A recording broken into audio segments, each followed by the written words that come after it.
Welcome back. WeArEuS and oh,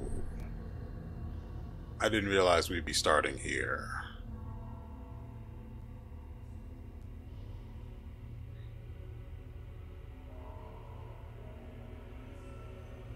Well, at least allow me to tell you the story since I've already started speaking.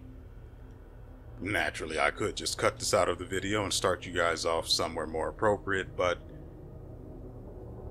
I think the story needs to be told.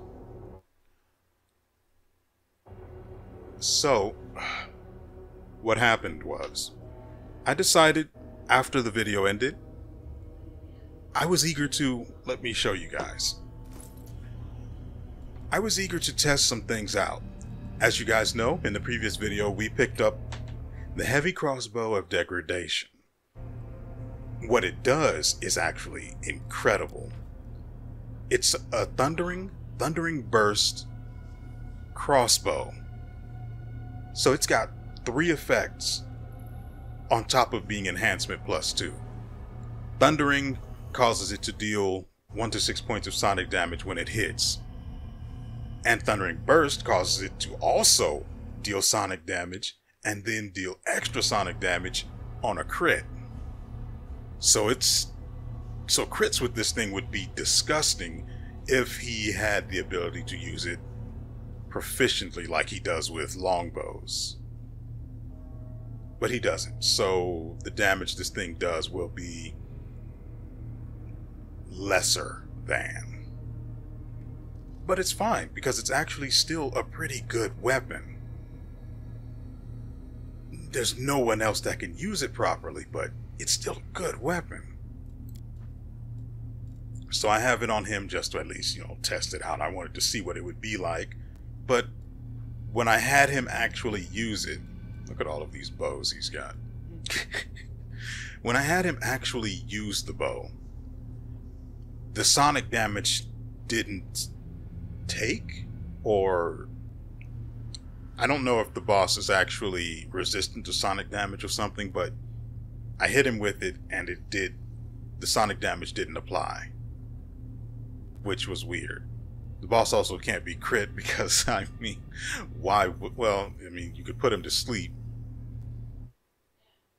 Maybe. I haven't checked his willpower. Anyway, and if you can put him to sleep, that means you can crit him. If you can crit him, then it's this whole other thing where you can use coup de grace. That's the name of it. All right, I better swap this in while I'm thinking about it. There's also a room up ahead that I opened, which... put this here. There's also a room up ahead that I opened, which contained, frankly, some really disturbing stuff. I am extremely worried for our future. If what I think is happening is what's happening.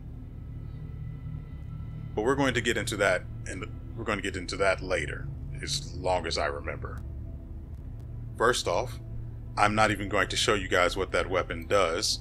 If you know anything about how weapons display their effects, you may already know, but I'm not going to let you guys ruin this for me. Now, as I was saying, I was really aching to test out the bow, well, this bow, only to then find out we also have this, a speed composite longbow +3, which means it's cold iron, which is just incredible. It does the same damage as the wicked longbow, but it has no effect that relies on crits. Plus, being speed means an extra free attack just because he has the bow. So now, with his key power, he can hit up to 5 times per turn, assuming he can land any of those shots at all. Because the boss is nasty. This guy, I have literally spent, I think it may have been about 5 or so hours just, I don't know how long NVIDIA's limit time limit is for me. I think it's like 7 or 8 hours. So I spent about that much time, of which was spent recording the 2 videos that you get. Well, recording Saturday's video. Saturday and Sunday's videos. I did those all at one time. So that was about 3-ish hours out of the time limit. So I may have spent after that about 4 hours trying to kill this guy. And as you see here, there's no save where this guy's dead. So you can tell it's been a bad time. You can see here the fact that I have everything I can summoned. Our time has Remember, Morrow used these guys to buy us some extra time against the shadow demon. So yeah, he doesn't have those to summon. But it's not like they would help, because this boss is fundamentally broken. Well, overpowered. Not only does it have the ability to create, what is it?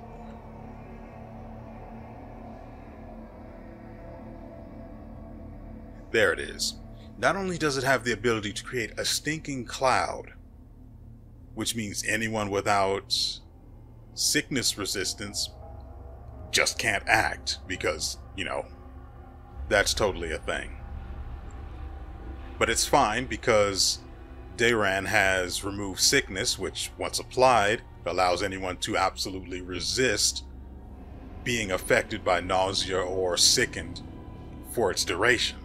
I had him apply that on everyone that would be close enough to the boss, since the boss typically prefers to cast it on anyone close to it.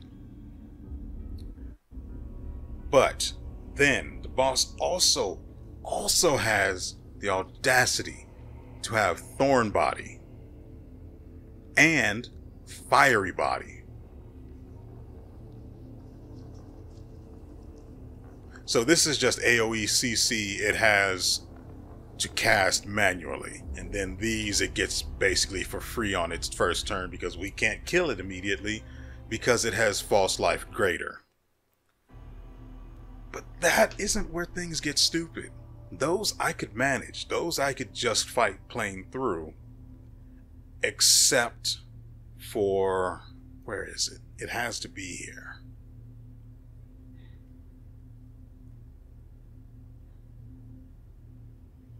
It has to be here.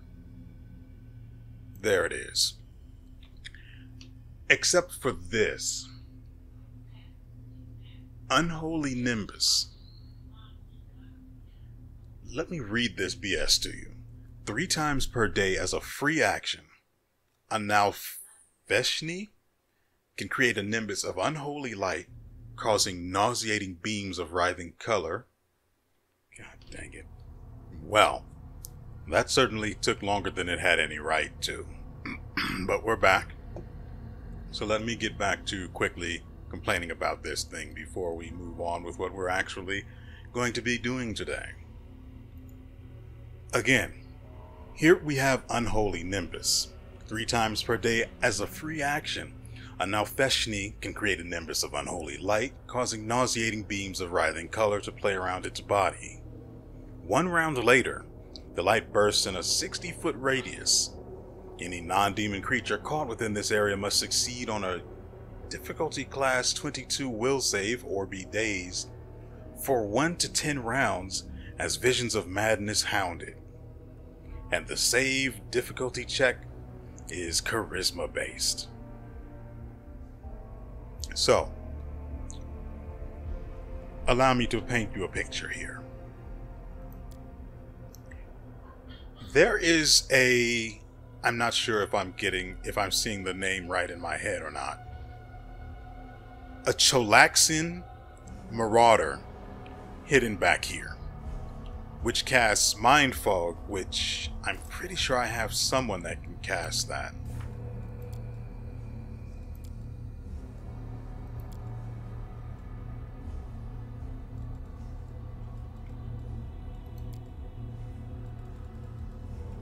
No? Really? No mind fog? Huh.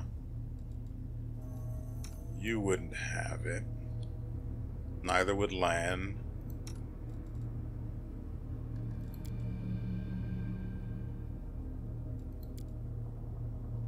Haze of Dreams. So, no. So, there's a Chalaxian Marauder, one of the bastards we fought before back at Dresden. Well, we fought 3 of them back at Dresden. They have fly heads. Terrible. Just awful. Anyway, back there, and he casts Mind Fog, which reduces resistance to, well, reduces certain stats like wisdom, I think it's willpower as well, and something else by 10. Unless they unless the characters affected successfully throw against it, or save against it, however you want to phrase it. In which case, they can't be affected by it even if they continue to stand in it. However, those who are affected will continue to be affected by it until they leave the fog, and then they can still be affected for 1 to 6 rounds thereafter. It's terribly fun. So, usually, there are people in this hall here, because, I mean, this room is not much bigger than it appears to be already. And the Chalaxian Marauder tends to cast it in here. But last time I tried this fight, I moved everyone along this side so they could kill the Chalaxian Marauder first, who also, allow me to just say, casts Discord, which will confuse anyone within a rather large area unless they save against it. So this fight in particular has crowd control coming out the wazoo. I literally one time spent a full 5 rounds doing nothing as all of my people died for free.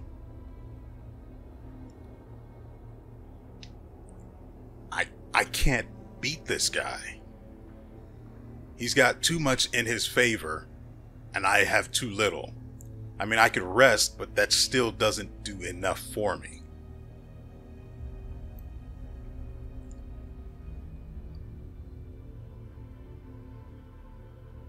Wait, so you're saying if this is here twice, that means he has 6 uses of it for free per day.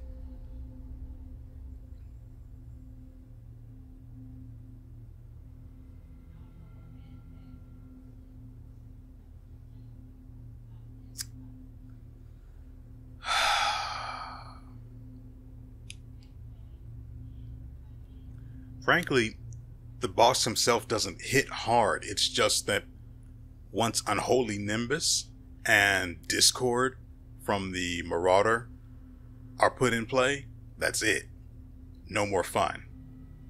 Your people can't move. Your people can't attack. Frick, you can't even control them.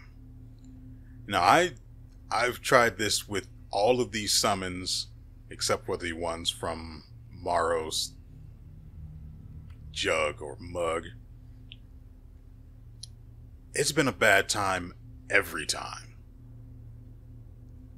The last time I attempted it, it looked good. Looked like we might be able to get something out of it. It went terribly. As soon as the Chalaxian Marauder cast Discord, things went tits up. And it just continued to snowball from there. These guys aren't even a threat. They have 128 HP. I could kill them in...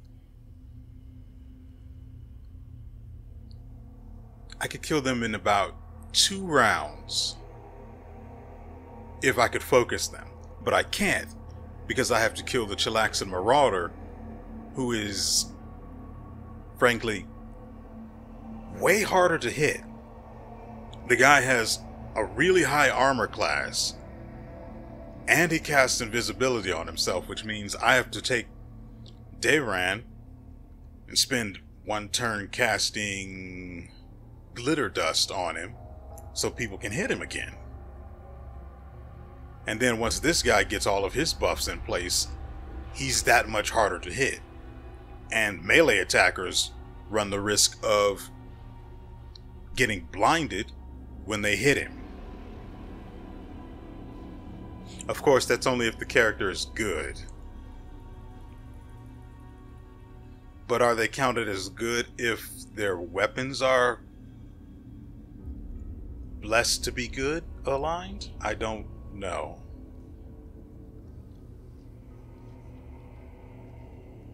Oh, this isn't the one that blinds them. He gets that from another one of his abilities, apparently. Oh, and he's got freedom of movement, too, because, you know, why the frick not? He's also immune to slows, so I can't restrict how many things he can do per turn by using slowing mud. What is it that he used?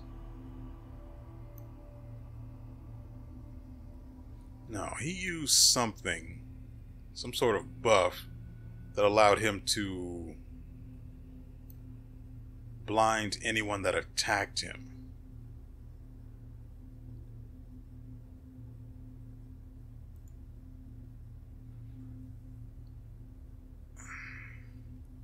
I don't know. I read that it was definitely there. This is not a fight I can take. I just can't win. Now, full disclosure, I am definitely considering lowering the game's difficulty to easy just so I can kill this guy and see if it's even worth if it's even worth unlocking this room in the first place. I'm probably going to do that sometime later, but right now I just looking at this is giving me PTSD. So I want to go back to where we left off originally. No, that seems too far back. Probably should go with the quick save.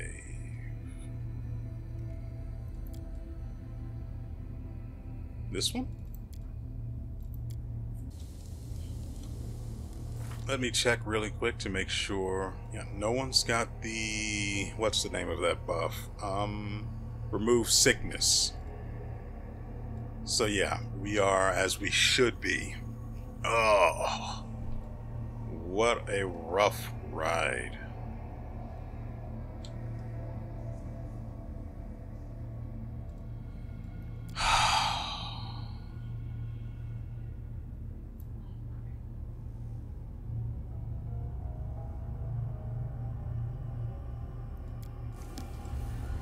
Okay. For those of you who may have skipped the opening, welcome back. You know what this is, so let's just get started. Now, remember we found this. In here was apparently WeArEuS' personal quarters, let's say. The room has more life to it than the other chambers in the lab, but even here rationality wins out over comfort. Now, we have elven notes on the floor here. I don't know which one the dagger was in. Pretty sure that's got the page. So here. Yeah. Now,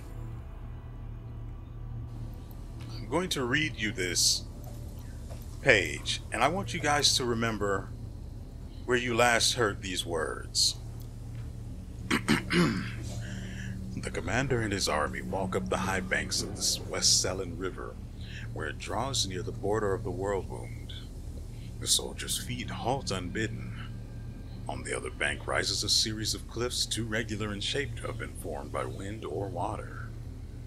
The sky hangs over their sharp edges and sickening bends, the shade of mercury on the horizon rising to dirty rust. As it arches above the soldiers' heads, it regains its familiar azure hue. Does this sound familiar to anyone? Anyone? No? Yes? Maybe? See, this is when we were first starting out. Pretty sure right before we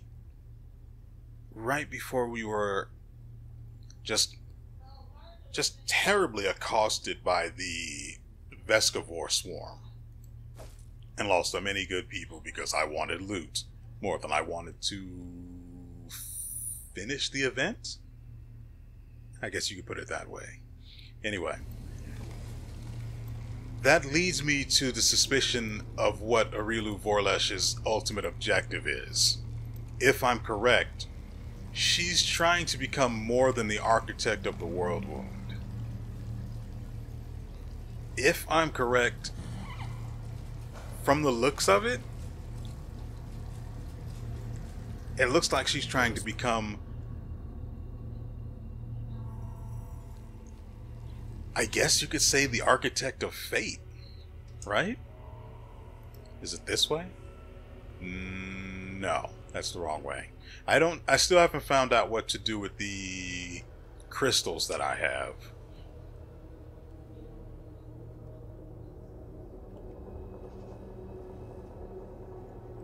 But that's neither here nor there. We've got something else to take care of. If I'm right, she's trying to become effectively fate or something. I don't know quite yet what she's after. But it's not good for anyone, given that she really doesn't care about the consequences of her experiments. Now, let's head into the heart of the laboratory, but first, Our path leads on.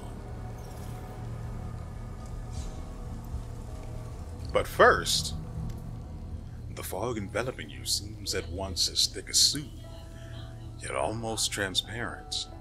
Strange silhouettes emerge in the fog. Blink, and you see someone standing next to you. Blink again, and there's no one there. Voices can be heard in the fog, young and old, men and women, loud and barely audible. They say disconnected phrases, but not in unison. One voice may start a word, and another voice finishes it. Closer, closer. Come this way. You won't be alone. Why aren't you coming? Why can't we see you? Who are you? Who are you? I've done this before. You click on who are you, it doesn't do anything. They just talk more. Begone, illusion. Power roils within you, bursting free, piercing through the eerie fog and hurtling forward to the source of it, and slams into it. You hear the howl of many voices, then the fog dissipates and the voices subside. Now, I should probably have rested before we did that, but what can I do? This is where we are now.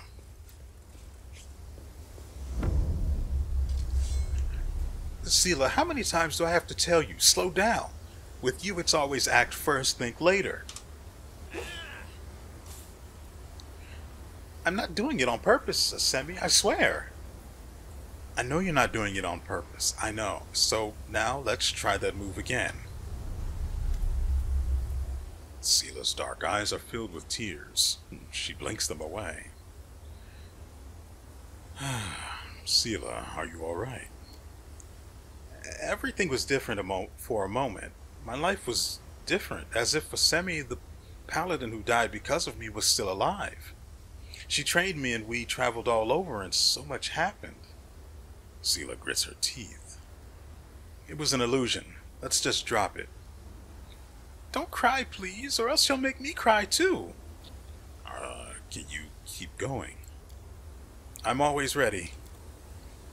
It's a shame we didn't have Ember here. She might actually make the fight with the now Feshni more bearable, seeing as I could just put all of the prevalent threats to sleep.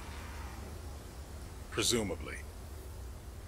I don't remember the Marauder's willpower, so... Wait. Rely on me. What?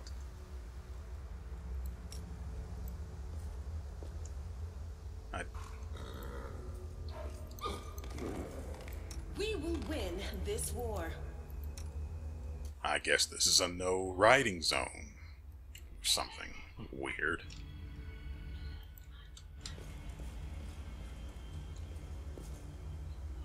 What the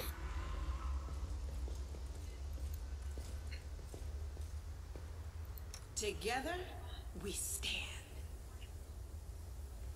I, I don't understand. He was here a moment ago.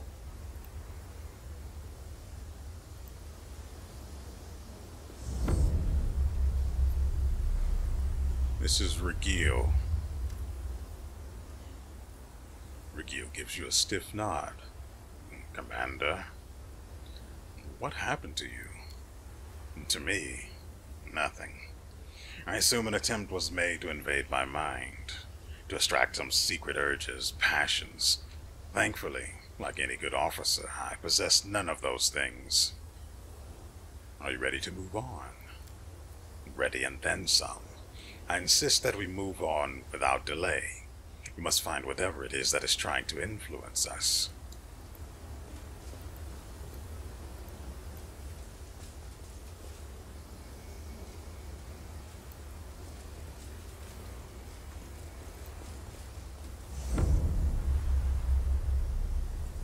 Land and set course for Pearl Bay.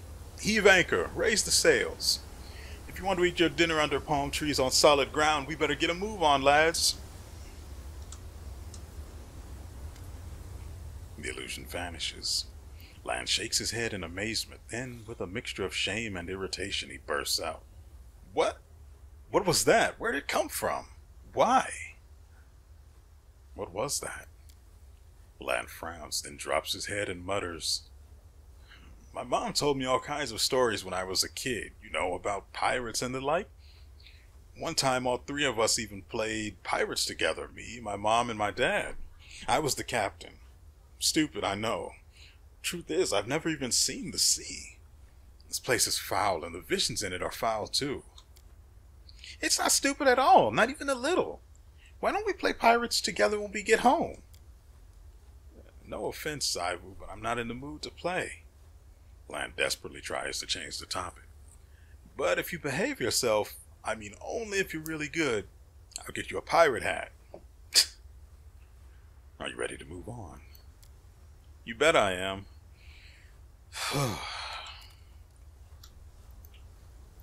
Sure hope Mr. Ed comes back. I'd hate to have to repeat this. Will we get insight into Mr. Ed's wishes? And here we have...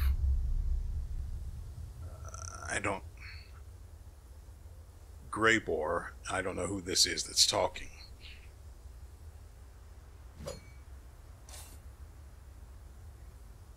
Huh. Oh, yeah, that's Greybor talking.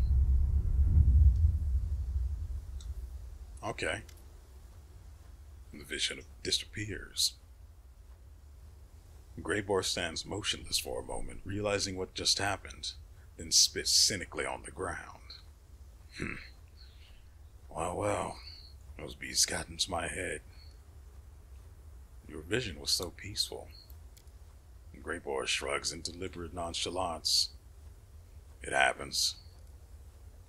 Ready to move on? More than. I need to find the one who got into my head and kindly ask them to stop. Godspeed.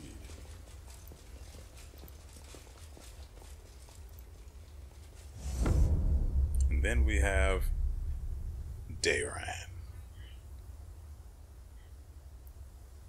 My dear cousin, this is Queen Galfrey. In my bedchamber, I usually wear nothing at all. You have permission to confirm this for yourself. Oh, what else do I have permission to do? Whatever you wish. Oh.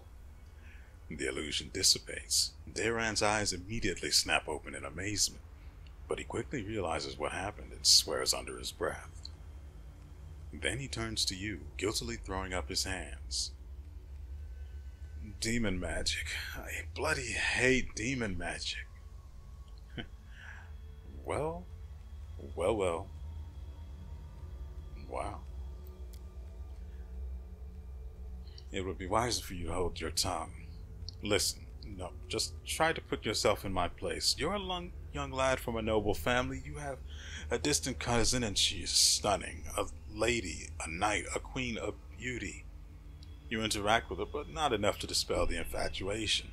In your rare moments together, she is unfailingly affectionate toward you, and on one such occasion, she reveals how lonely she is and how pleased she is to have kinfolk in this world.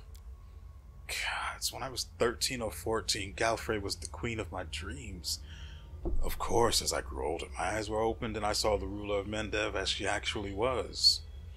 So all that, it was just nonsense, an echo of unsatisfied youthful longings. I wonder what would happen. Yeah. Okay. I wonder what would happen if I met Galfrey and told her all this. I'm being blackmailed by a little dragon. Oh, how far the mighty have fallen. Black what? I'm only joking. But use your head next time before you start talking about things like that in front of children. I always knew you had a crush on her. All those complaints about cousin Galfrey, the tyrant, the sourpuss, like a little boy pulling the pigtails of the little girls he likes. You have a portrait of her that you smooch when no one else is around. It's such a pity that you aren't half mole, half snake. Then you'd be deaf, blind, and wouldn't have known a thing. What did you dream of then? A woman? A man? Something a little more exotic, perhaps. Lan chuckles. I don't need anything exotic. I just saw you standing with your mouth shut saying absolutely nothing. It was perfect. But jokes aside, what I saw is something I can never have, so drop it. Well, Darren, are you ready to keep going? Lead on, guiding star and tormentor mine.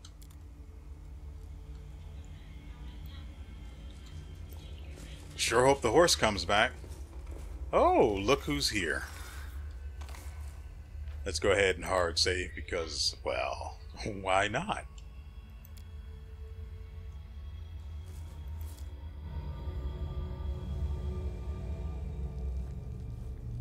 Enemies in my home. I won't let you pass the thresholds. Let's have some fun. So what are we looking at here? Oh, another Terry Demodand and something. Oh, Coloxus. Yep, that guy has to die first.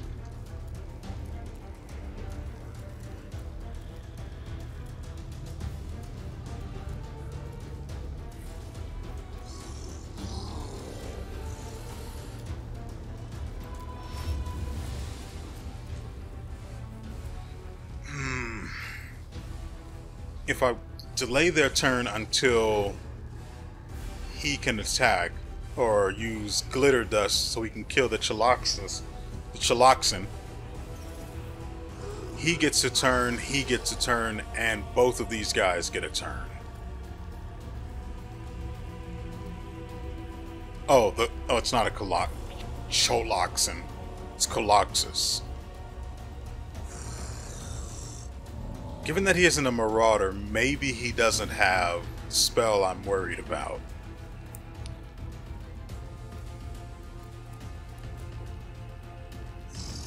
Also, is this demon and dragon parts? Anyway. We have Morrow's turn. This guy will never fall on grease, but everything else here will. And since our frontliners still, he really should not be in the back. And our frontliners, let's actually fix that now while I'm thinking about it. Here, that's perfect. And since our frontliners still have freedom of movement, this is the best thing we can do right now. Unless the use of grease comes from the casting of the sorcerer tree, and the 5% chance to fail casting a spell triggers now. Yep, that's fun. Get here, do this. I say this guy first.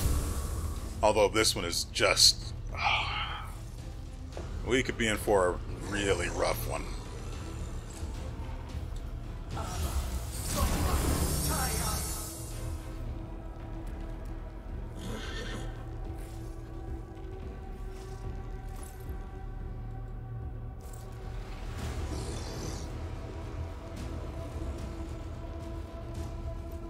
I'll activate that one for free, and then this one. I'm not even taking the chance that this goes tits up.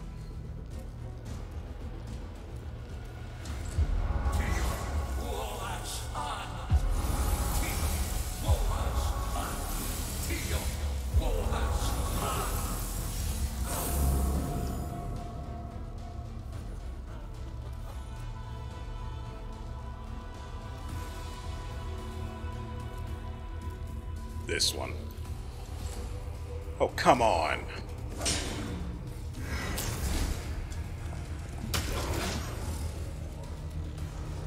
Okay, Lan.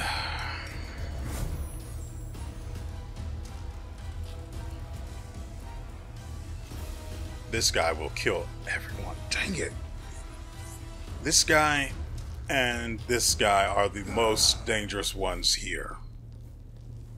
This guy will be a problem, but not a danger.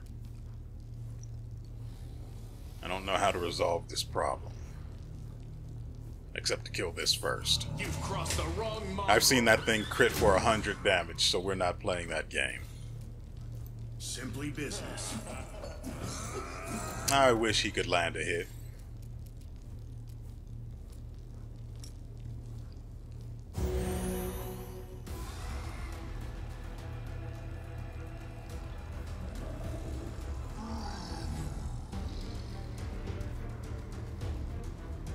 I'm confused. Why does he have so many uses of...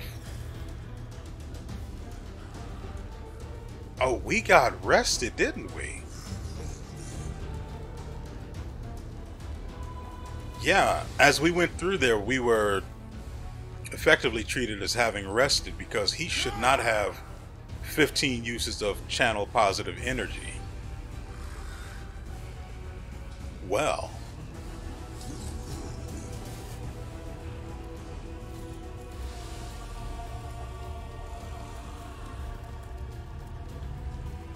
So Maro's sort of in trouble, but we can fix that right away. Although we're treated as having been rested, we didn't get his use of the mug back. So that is notable. Oh no, 19 damage. Whatever will I do? Probably use grease, that's what.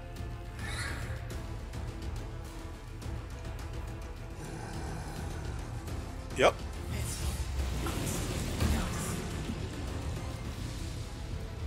Everyone but the Terry Demodand.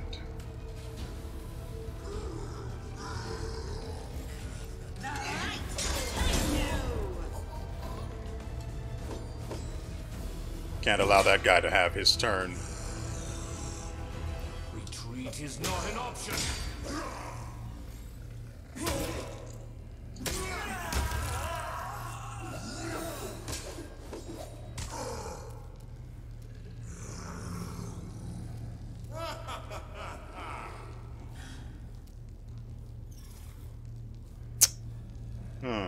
One of the Monavik Devas was an enemy? No, that was the Incubus that died. All three of the Devas are on our side.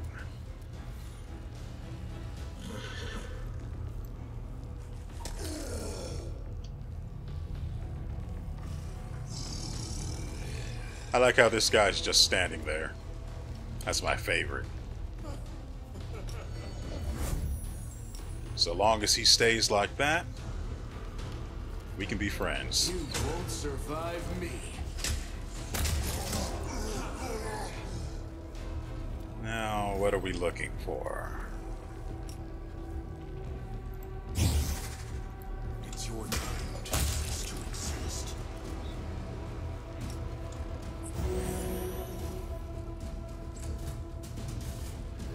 looking mighty lonely out there, buddy. Lonely and invisible. Just like Mama used to make.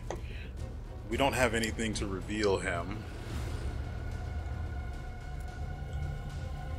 I can't even do that because I'd have to move up.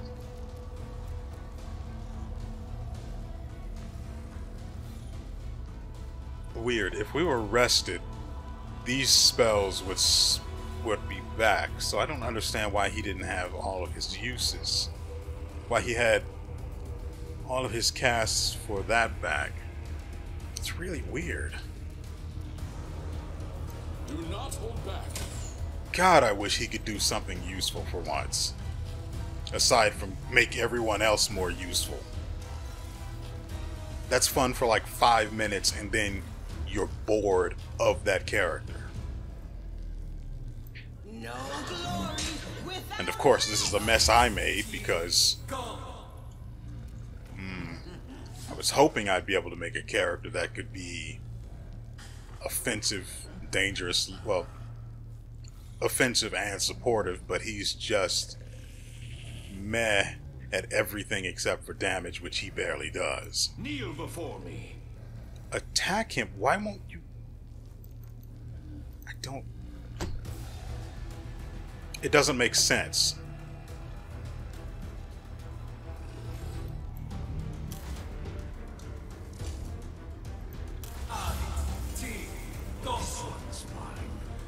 But he won't even attack.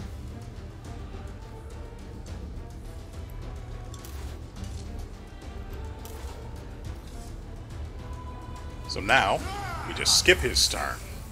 Because otherwise it bugs the game out.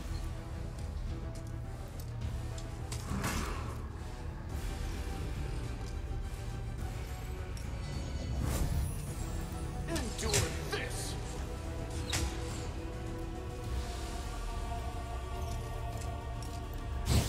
You're in my way. He says right before missing on a natural 1.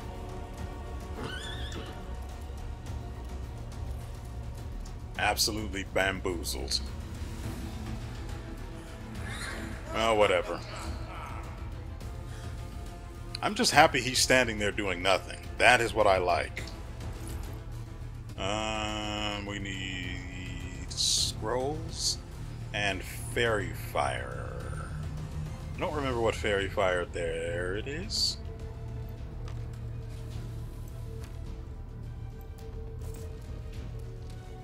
Sure would be a shame if I were to use this and it didn't work.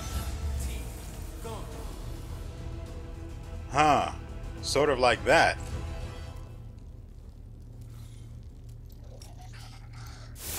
Whatever. The inheritor, guide my blade. They can see you. Oh, he's just skipping his turn. Continue. I forgot they were there. Let me fix this mess I've made. There we go. Everything's fine now. Into the fray.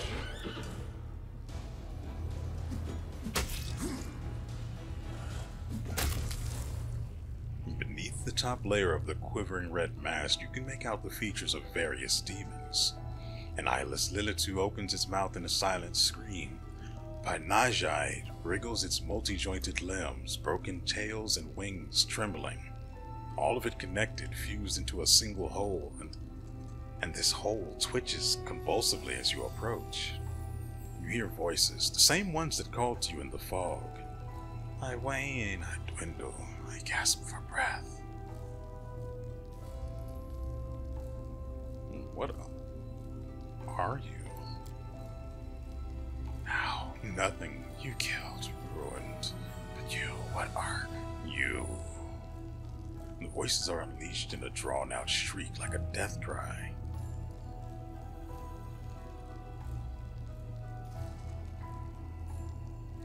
Ugh. The voices in your head subside. The unpleasant sensation of an alien presence also disappears.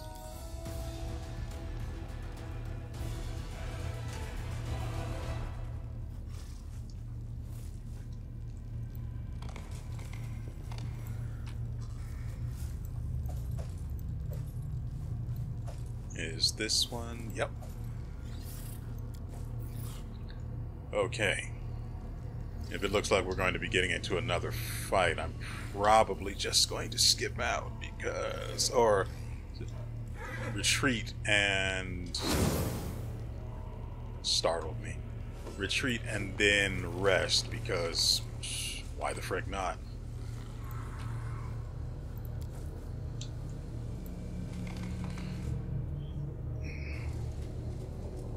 Let's see.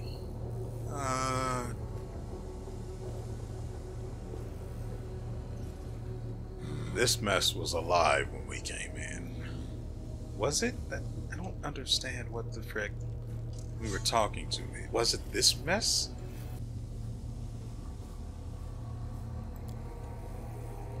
This medley of flesh and limbs of various demons seems like a single organism, the result of some monstrous experiment.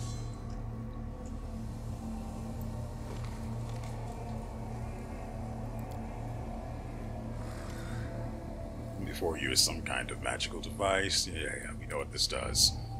Day 4. Frost, 4632. Experiment, wounded demons. Subject, a Lilitu and several lesser demons maimed in battle with crusaders.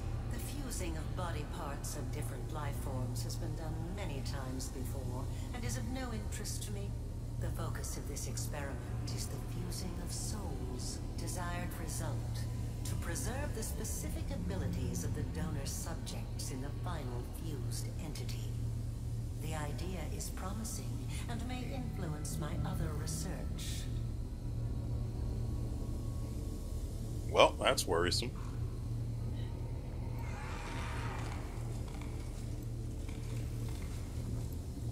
Of course, there's the whole issue where I can't get past this black mist. So that's fine.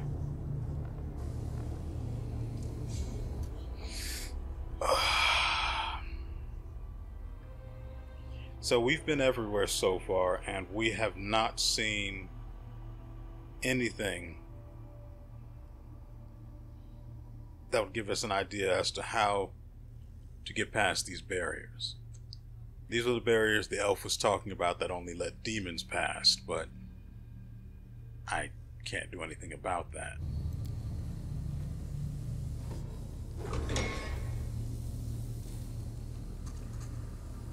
Oh. Oh, I didn't expect this. We have barriers to the abyss in this place. Demons can cross them, but others can't. Clever. But you can get through if you have the key. Here, take it.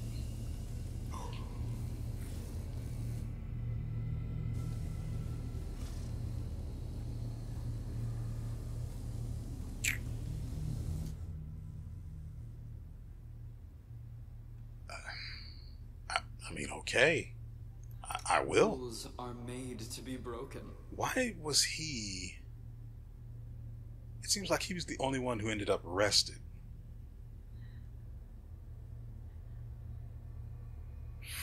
Freedom of movement is permanent for him because of the boots. She's still got an hour and a half. So that's something we just don't need to cast then. Hearty meal is still active. Wait. Hearty meal is... Why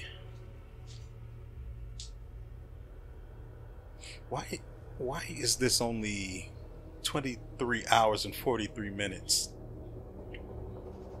remaining when it should be much lower? It should be, right?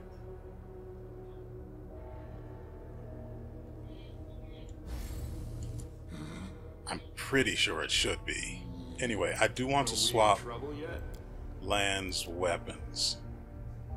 Yeah, he doesn't have the buffs on them anymore, so we can swap that out. I like this one for Land because if everything works out, he could shred an enemy to death just in a single turn. But I also like the idea of being able to hit them multiple times, so I'm just going to go with this for now, just to see what it's like, you know? Turn that off, go back here. I don't think I'm going to be doing a whole lot of buffing because what is this damage? Wisdom.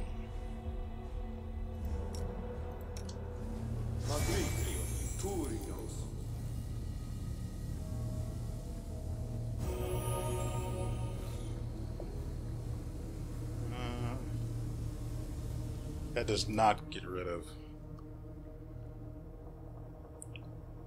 I don't have anything to get rid of Crushing Despair.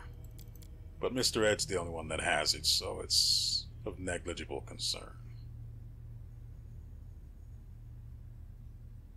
And it's only for offense, well, saving throws as well, and ability checks. So it could screw us pretty badly, but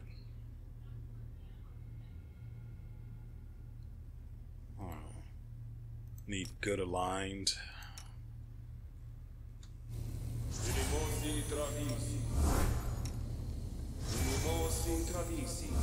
Also, that's land. Always be ready for the worst. Go back to this one. Have him do it again. I welcome your company. For you. Probably won't work like I Meditate on think your it will. mistakes. It might make you feel better. No, that's a shame. Okay, so barring that, we're going to do this. Wait, let's see. Come on. Oh, skip the pleasantries.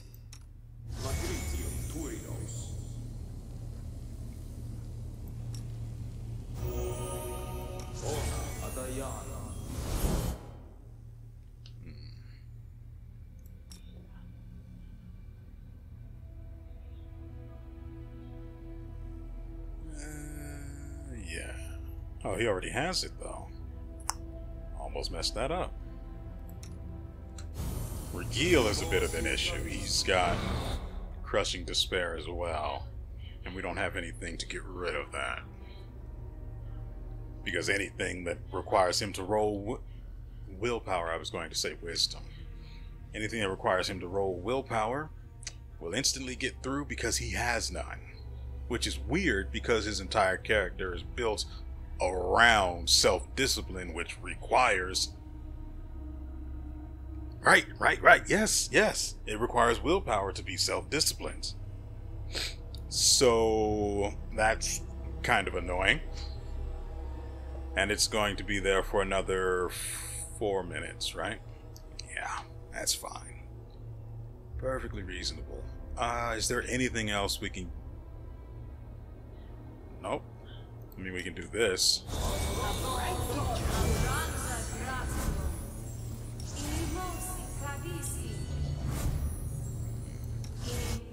I will not falter. Give...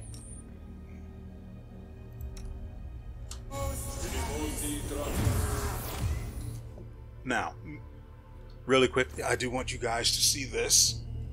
This is one of the artifacts that we made. I don't remember what it came from, and I don't really care. The entire point is, whenever the wearer polymorphs into a creature, they get a +4 enhancement bonus to attack and damage rolls made with limbs. So claw attacks, things like that. Whenever a creature hits them with a melee attack, that creature suffers negligible piercing damage. Oh, right, I forgot to swap Seala's weapon. So, the reason I'm swapping Seala's weapon... Good, it's not enchanted. We'll put you there. And then just swap this one in. The reason I'm swapping to this weapon, if you can't already tell, is because this is a +3 shock, flaming, corrosive, cold iron kukri that deals way more damage than her axe did. Even though it did do constitution damage, that would only apply against enemies that didn't resist it, because of course they could. Anyway, that means this weapon can inflict 1 to 6 points of electricity damage, fire damage, and acid damage in a single hit. And she hits twice per turn. It could only be better if it was speeding, or if it had speed, I should say. Granted, this is still probably the better weapon, but its damage is so doo-doo. So we go with this one for now. Is there anything else I missed? I still don't know what to do with these things. I'm guessing they become useful at some point while we're in these labs. Or this lab, since it's one entire location. We're less than 10,000 XP from level 11. Got you moist yet? Is there a hat for Sela? This might be okay. I think she needs intelligence for some stat. No, she needs wisdom. No?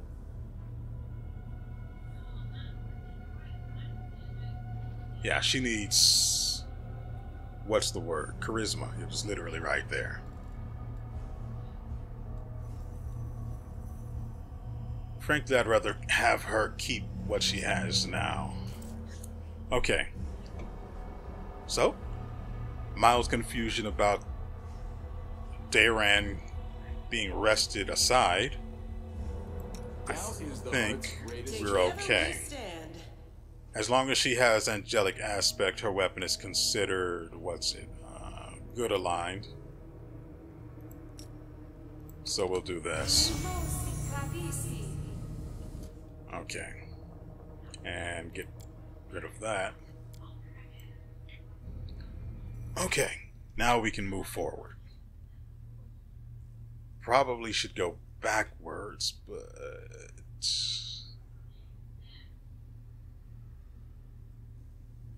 oh. There are 2 doors that require this key. If I go forward here, who knows where it's going to lead. So can we go back?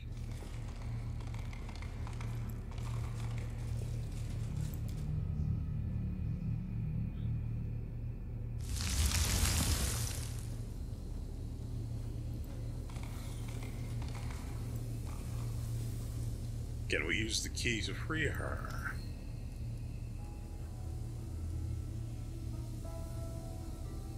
Ooh. If we try and destroy the barrier, I'm willing to bet it's going to kill her. Doesn't mean I won't try, but, yeah. Wait. Did I mess up? Can we not go back down here ever again? Weird. What was that in-between place? Must have been whatever that thing was that we destroyed, I guess.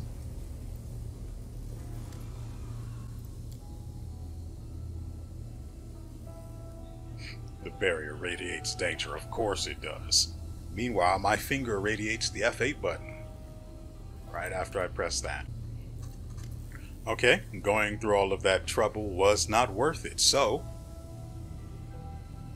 how about we continue and just destroy the barrier? Despite it not being a very good idea, just based on instinct, I know this is going to be stupid. You see a beautiful, silver-haired woman whose face displays unusual, heavenly tranquility. Now you can get a good look at her wings. One looks strong and is covered in white feathers, just as you would expect of an angel, but the other... it looks like a framework of mismatched bones with a grimy purple substance stretched across instead of webbing, and it is covered in something akin to scabs or strange scales. The angel awakens and unexpectedly inclines her head in greeting. I do not know who you are, stranger, but thank you for freeing me. I am Targona, blade of Iomede's heavenly host. My captivity, though I was ignorant of it, lasted so long. How did you end up here? I was brought here from the brink of death. I had been fighting the Baelor Derazand alongside a troop of crusaders when we were struck by the echo of Deskari, a demon of terrifying power and cunning, and an old enemy of mine. All my comrades perished, and the 2 demons set upon me like predators, savaging a bird. the echo ripped off my wing and left me to die among the bodies of those I failed to protect. And then she appeared, the architect of the world wounds. The angel's gaze darkens. Sometimes I am amazed at the vast power, terrifying or benevolent, that can reside in a mortal. However, WeArEuS is no longer mortal. She brought me here. She treated me as much as she could, or as much as she deemed necessary. I can hardly remember those first days in the lab, paying strange magic, purple flames flickering around me. WeArEuS spent hours casting spells over me. I was chained the whole time, though I was too weak to fight or flee. There was nothing else for me to do but talk to her and try to glimpse inside that black soul. I don't know what I hoped to find in there. Perhaps the smallest glimmer of light? Hope that all this could be remedied?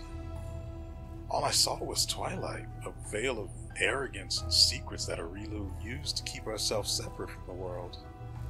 Her thoughts were occupied by some grand experiment. I was of little interest by comparison. When she had finished her work, she put me into a deep sleep. A healing sleep, she said. It was necessary to allow my new, abominable wing to settle in. I have been in that sleep until now. What grand experiment was WeArEuS planning when she captured you? She wanted to perfect her accursed wound. The second opening, as she called it. The rift was to be larger and more stable, opening a road to Galarian from new abyssal realms. What shocked me was that she talked about the disastrous consequences of her plans with total equanimity, as though they were minor details that were but a distraction from the experiment itself. I also know that her experiment required a mortal soul, perhaps as a sacrifice in some dark rite that would siphon the mortal's life force and use it for perverse ends. I heard, or rather pieced together from what I overheard, that the soul belonged to a child. WeArEuS, like many demons and demonic spellcasters, has the ability to wrest souls from their bodies and contain them in special vessels. The vessel containing that soul was delivered to the laboratory soon after I was brought here. WeArEuS was unusually distressed that day. She talked to me more than usual. That's when I learned the details of her plan. I was aghast to learn that when I realized that she was discussing the soul of a child, a soul which she likely wished to sacrifice. I cannot describe the horror I felt. We know what's wrong with her wing. Her original one was torn off and she was left to die. But WeArEuS magicked this one onto her. She was asleep the entire time. This one doesn't make sense either.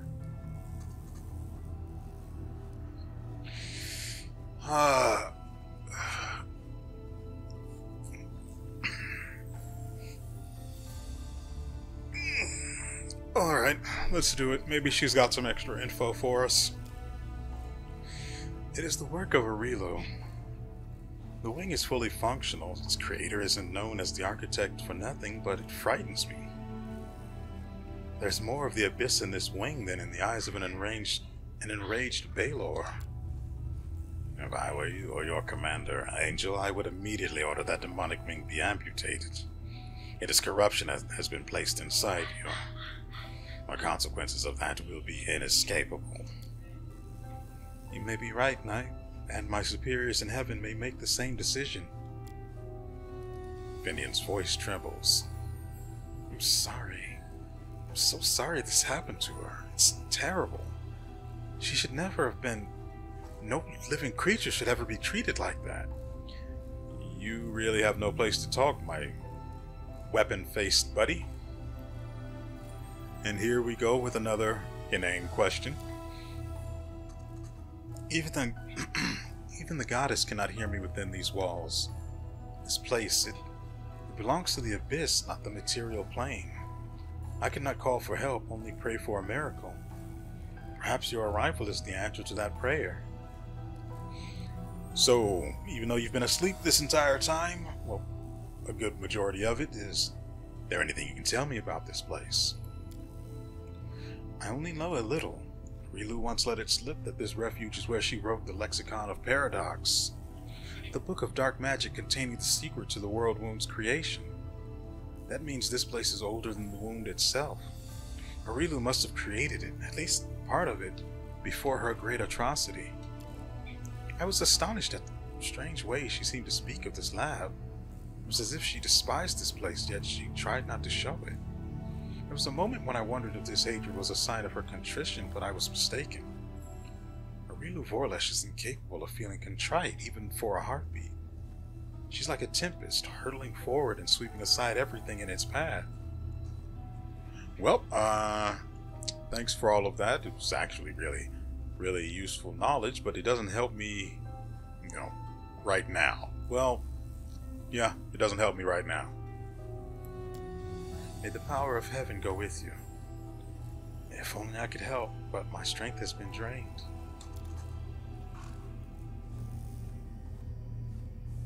I'm most curious to see what these guys are going to be doing.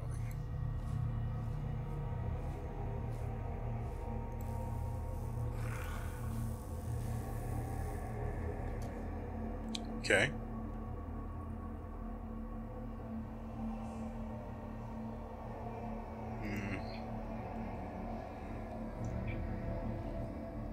Okay, so we can unpause this and have them head back this way. Left. Alright, there is definitely nowhere else we can use this key right now.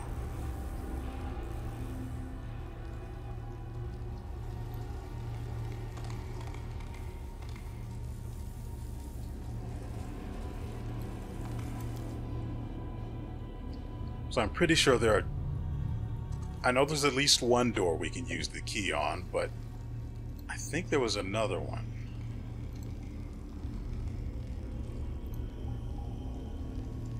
In here? Yeah. So we'll try this one first. If we get blown up, we'll try the other one.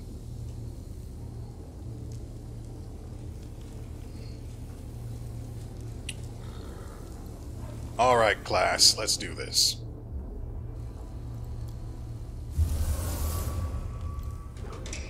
Open sesame. Let us press on.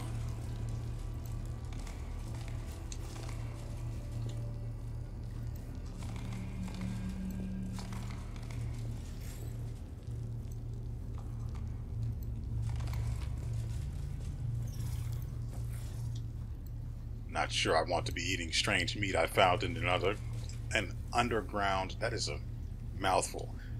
I'm not sure I want to be eating strange meat I found in an underground lab. That is... Yeah, this is definitely what I mean. That is closer to being the abyss itself than any place I've been in a very long time. And I see all of these, and it just screams something has been summoned here. Transformation.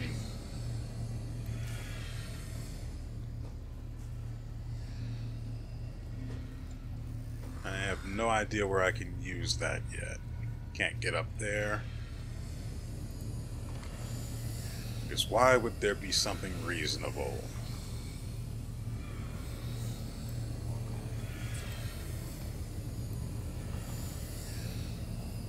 I don't like this. Every last object in this spacious chamber seems to thrum. Okay, I was not allowed to read that, so we move on to what we have before us. A ripped book lies in the center of the room. Beneath the title, in large letters, Lexicon of Paradox, are lines of text written in hasty, bold script. A shimmering purple haze rises from the pages. You're about to step over the threshold when the haze glows brighter. The power within you responds, roiling in agitation. But you feel no sense of danger. Rather, it's that you are experiencing a chemical reaction to this unknown phenomenon. Let's keep looking around, shall we? You are distracted by a rustling sound and the heavy thud of ungainly footsteps. The dretch looks decidedly pitiful up close. Without the crude stitching that crisscrosses his skin, it seems his body will simply fall to pieces. So you made it to our treasure trove. Why not take a treasure for yourself? This is knowledge and power. Right now it's nothing, but it will become what you want it to be. The demon's voice is laden with strange yearning. He looks at the purple shimmer and can't take his eyes off it for several seconds.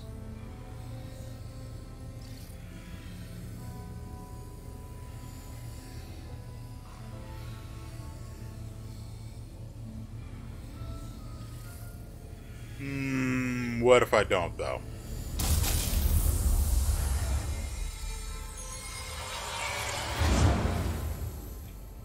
Everything I've seen here has said this is in some way related to me, and in not and just the absolute worst possible way. So how about I don't do the thing that would be the most obvious thing to do? It's strange, but you feel a rush of energy and inspiration, as though your decision, your willingness to reject the offering of power, has become a source of power in itself. Power simmers within you, bounding forward, seeking a way out.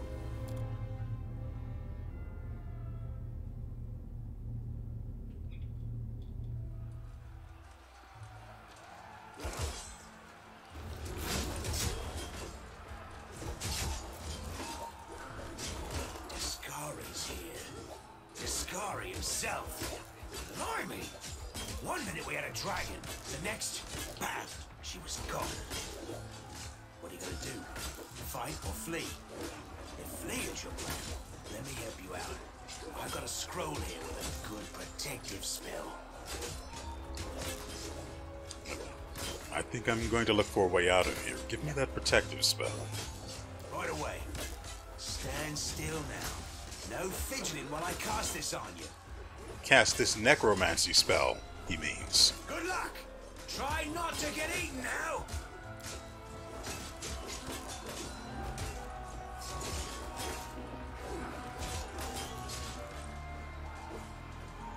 He didn't take it.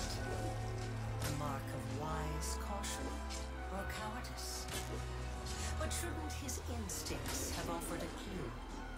Shouldn't... Suture, take this crossbow and feed them both to your former owner.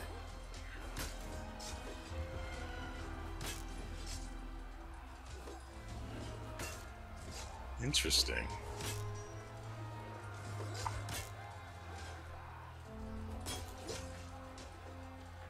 Interesting.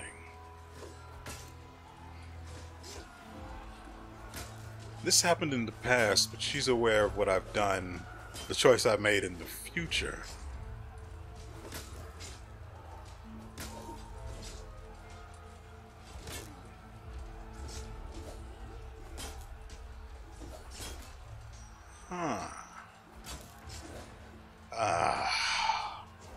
All sorts of questions.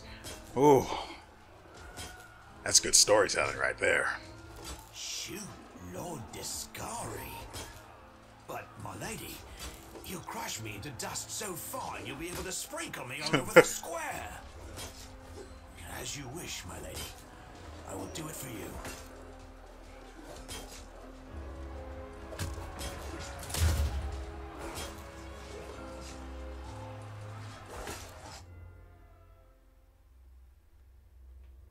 Give it here. To me. It's my lady's gift. It's no use to you. If only I could... Just a drop of power. I could go back to how I was before. Be cured. You'll never be seen as one of the mortals. Just like I was cast out from the armies of the Abyss after my maiming. You're just like me. Give me a chance, at least.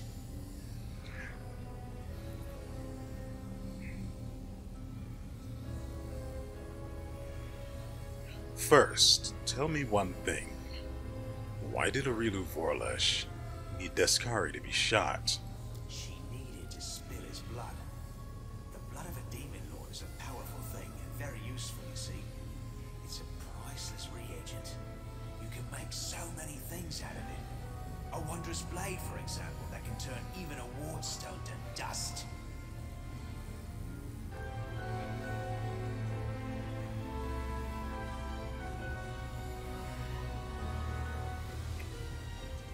What if I didn't let you take it?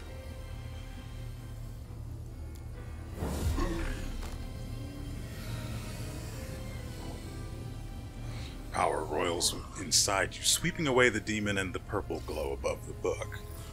Before it goes out, the glow flares brighter, like a living creature releasing its death cry, and in this flash you see inscriptions, diagrams, and sketches that imprint on your mind. I'll remember this, yes.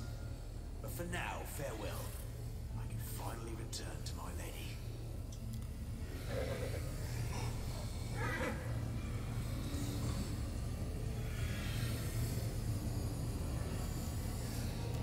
Now,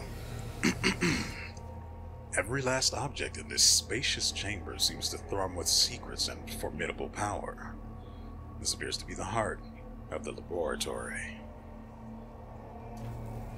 And, ouch, I'm going to spend everyone's mythic point after we are done with the video. It's not like the mythic point is going to make any bit of a difference against the Nalfeshni? Pretty sure that's it. It's not like it's going to make a difference against that thing, but maybe it will, though it won't. I'm certain of that. I am curious to see what else is in here before we do go, or part ways for now.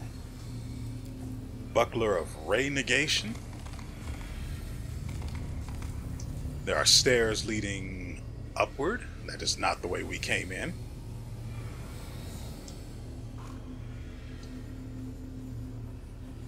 I'm pretty sure those are the stairs that what's his face just took. The suture is what he's called. Yay, I get to see. Day 28. This is back when she was human. 606. Experiment. Transformation. Subject. Arilu Vorlesh. Human female. With a clear affinity for arcane magic. Objective. To fuse a mortal soul with the essence of the abyss. Predicted result. The formation of a full-fledged half-demon on the basis of a mortal being. Potential risks unknown. The death of the subject is extremely likely. I will continue to monitor the experiment for as long as I can.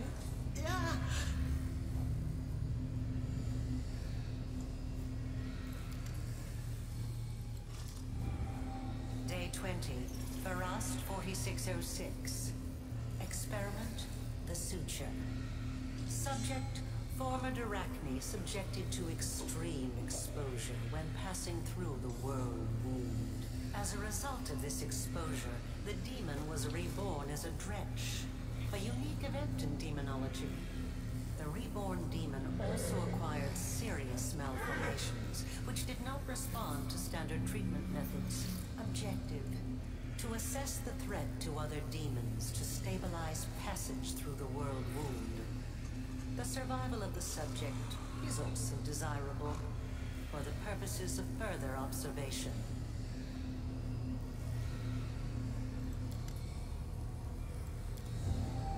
Well, it seems that someone has been meddling with my projector without permission.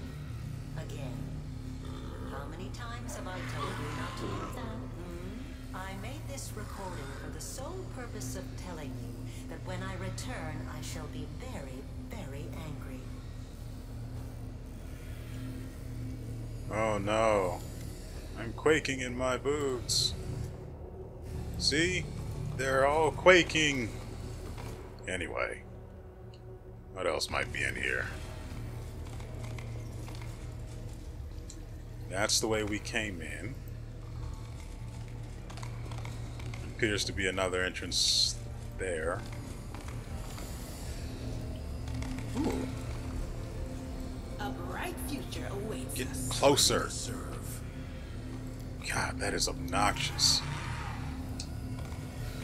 Right, we didn't investigate this thing either. An unsettling light twinkles from the crystal. Lines of mysterious, magical patterns spread out around it. Before we go fiddling with that thing again, let me hard save.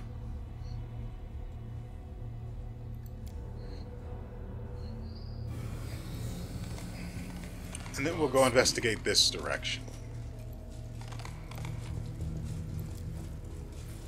What did I pick up? It was a note fragment from WeArEuS laboratory. Oh, I could have read it from right here.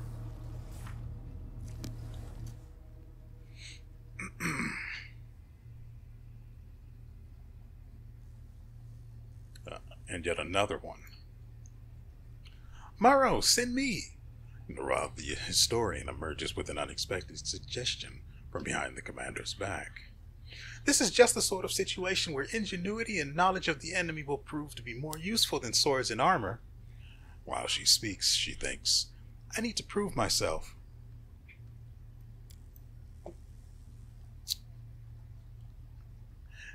Is her ultimate experiment starting to, ruffle any feathers among you guys? Because, that is concerning.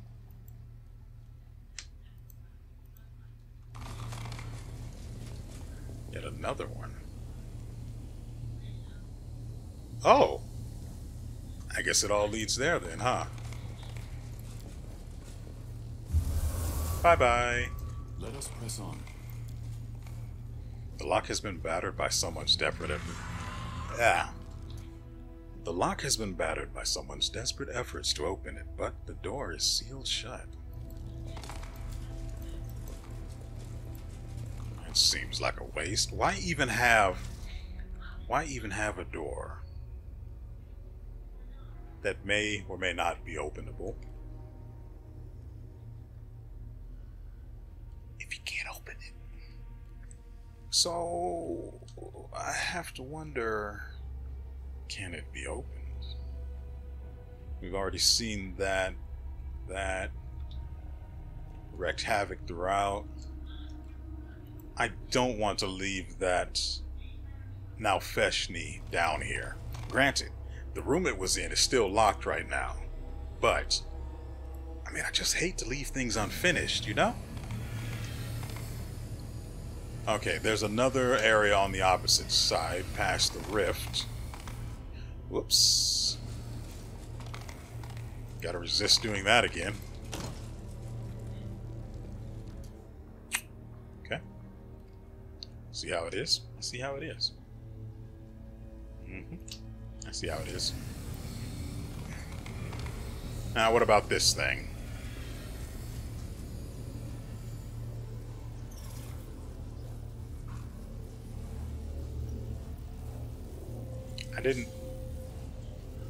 I didn't want it.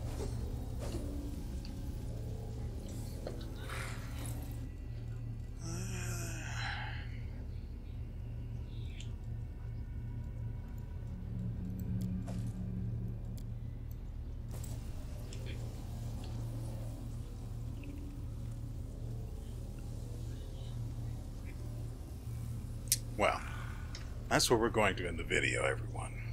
I hope you guys have enjoyed yourselves, and, well, there was a little bit of fighting there at the end there.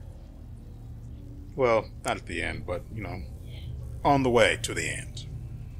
There was one fight in the entire thing. No way on earth am I recording the fight with the now Feshni. Because that's just, if you guys haven't fought that thing, you just if you've played any RPG where you've been stun locked for turn after turn after turn after turn after turn until everyone in your team was dead, You just won't understand. Nevertheless, I hope you guys have enjoyed yourselves and everything you've seen here. We will be back tomorrow with yet another episode. Frankly, the story is shaping up to be something crazy. I hope it continues like that and does not disappoint. Despite however obnoxious and overpowered an enemy may end up being who stands in our way. Granted, the Nalfeshni is probably an optional boss who will drop something really cool if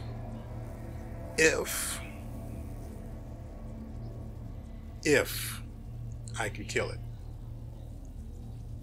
And I mean, once I do kill it, I have to keep that save, because going through that effort and just saying, yeah, this wasn't worth it, that's not good. Nevertheless, we're done here. And so with all that said, we will see you